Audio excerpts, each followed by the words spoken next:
माँ की ममता। एक छोटे से कस्बे में समीर नाम का एक लड़का रहता था। बचपन में ही पिता की मृत्यु हो जाने के कारण परिवार की आर्थिक स्थिति बड़ी दयनीय थी। समीर की माँ कुछ पढ़ी लिखी जरूर थी, लेकिन उतनी पढ़ाई से नौकरी कहाँ मिलने वाली थी। सो घर घर बर्तन मांजकर और सिलाई बुनाई का काम करके किसी तरह अपने बच्चे को पढ़ा लिखा रही थी। समीर स्वभाव से थोड़ा शर्मीला था और अक्सर चुपचाप बैठा रहता था। एक दिन जब वो स्कूल से लौटा तो उसके हाथ में एक लिफाफा था। उसने माँ को लिफाफा पकड़ाते हुए कहा, माँ, मास्टर साहब ने तुम्हारे लिए ये चिट्ठी भेजी है, जरा देखो तो इसमें क्या लिखा है। माँ ने मन ही मन चिट्ठी पढ़ी और मुस्कुरा कर बोली, बेटा, इसमें लिखा है कि आपका बेटा काफ़ी होशियार है। इस स्कूल के बाकी बच्चों की तुलना में इसका दिमाग बहुत तेज है और हमारे पास इसे पढ़ाने लायक शिक्षा नहीं है, इसलिए कल से आप इसे किसी और स्कूल में भेजें।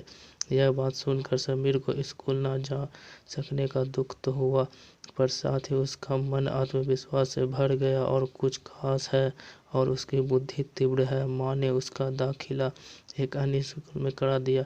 समय बीतने लगा। समीर ने खूब मेहनत से पढ़ाई की। आगे चलकर उसने सिविल सर्विसेज परीक्षा भी पास की और आईएएस ऑफिसर बन गया। समीर की माँ अब बूढ़ी हो चुकी थी और कई दिन से बीमार थी, चल रही थी और एक दिन अचानक उसकी मृत्यु हो गई।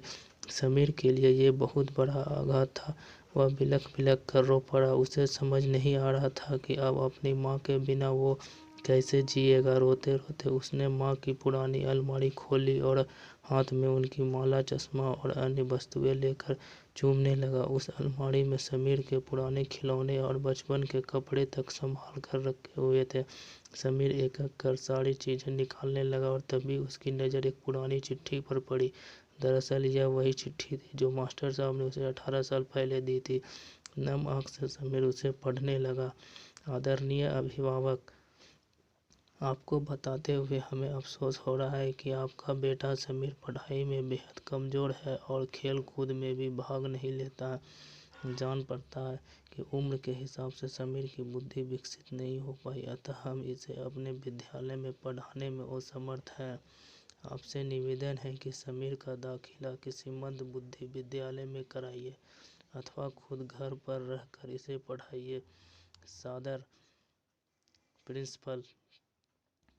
समीर जानता था कि भले अब उसकी माँ इस दुनिया में नहीं रही, पर वो जहाँ भी रहे उसकी ममता, उनका आशीर्वाद सदा उस पर बना रहे। कहानी पसंद आए तो लाइक, शेयर, सब्सक्राइब जरूर करें और कमेंट में जवाब जरूर दें।